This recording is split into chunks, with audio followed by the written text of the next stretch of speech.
The science fiction series Silo has become a great success for Apple Plus TV. It is from a novel called Woe by Hugh Howey. This was a self-published novel. It is interesting to see how self-publishing and audiobooks can now lead to big contracts. Another one that might be on the way? We Are Legion, We Are Bob by Dennis E. Taylor, 2016. Dennis E. Taylor is a Canadian. He left his former job as a computer programmer to pursue writing full-time.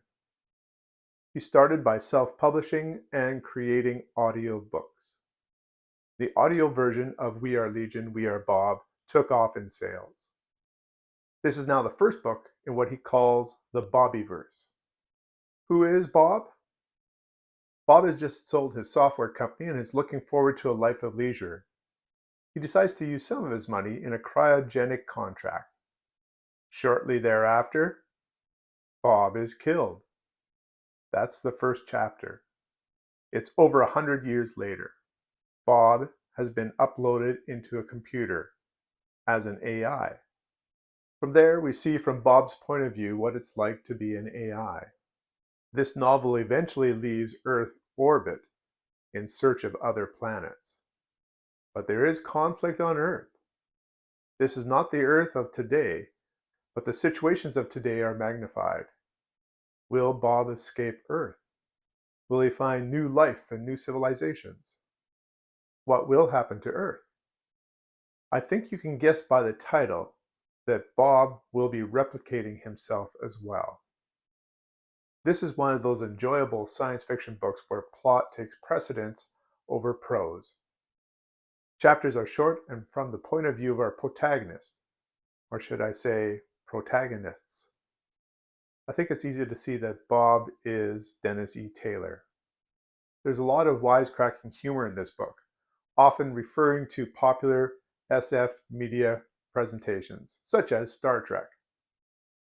It reminded me a bit of John Scalzi's humor. I'm not sure if I like SF pop culture references in a novel. I feel like it will be dated and there'll be people who aren't in on the joke. The novel is very interesting when we see Bob become multiple personalities. What if you were fractured apart, replicating yourself? Each replicant would become their own person with a shared history. Would you like some of the personalities? I could see We Are Legion, We Are Bob becoming a TV series. The AI Bobs are presented in a hologram type setting, so you would have a visual for each of the Bobs. This was a fun, fast read. This novel does have some conclusions, but there is an opening for continuing stories in the Bobbyverse. There are 3 more novels. I give We Are Legion, We Are Bob a solid, entertaining 7 out of 10. So have you read We Are Legion, We Are Bob? Do you know of other self-publishing success stories? Why do you think some of these writers are passed up by publishers and now have very successful franchises? Let me know in the comments below. Be sure to like and subscribe. Until next time, keep reading.